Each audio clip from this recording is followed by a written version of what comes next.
If you haven't seen our compost yet, this is our compost. We have a 3-bin composting system. So here, this is the oldest pile of compost. Here's our second oldest. Actually, I think this is the oldest. That's the second oldest because the oldest we've been using in the garden already. And this is the newest pile. So it's nice having the 3-bin composting system because it allows you to have 3 individual composts running at one time, because depending on the frequency of the stuff that you're throwing in, it's nice to have 3 different bins going because they're going to be degrading at different frequencies, different rates. So this is the newest pile, but before throwing in all this, I need to give this a quick flip to just get it going again. I'm just gonna give this a little toss. Beautiful.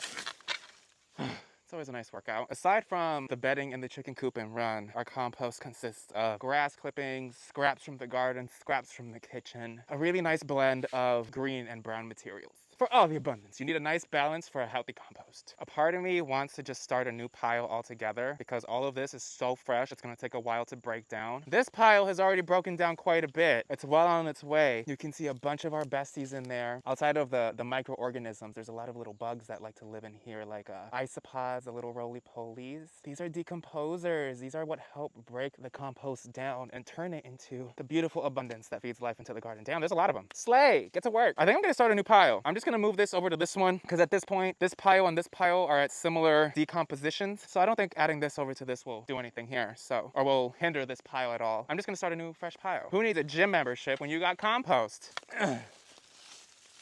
Oh my God, there's like roots in here. Things are growing. That didn't even catch anything. There we go. Hopefully nothing's living in here. Like, nice, that happens sometimes. Yo, these gnats are fucking crazy today. Okay, all right, so I've scooped all the compost that I want to scoop into this pile. As you can see, compost is very deceiving because that honestly didn't look like a lot, to be honest. But then you move it over here and you see that this compost pile has literally doubled in size. That is a lot of compost. So much poop. And we're literally making so much more. But life on a farm, you can literally never have enough compost. Abundant! So now, sorry, ADD, now I want to remove weeds. All this will definitely try to seed into the compost. We haven't necessarily mastered not getting seeds in our compost. So much random shit grows when we lay our compost down, but at least the ground's getting those nutrients, you know? Okay, now we can start our new pile of compost. So I'm just gonna throw this in.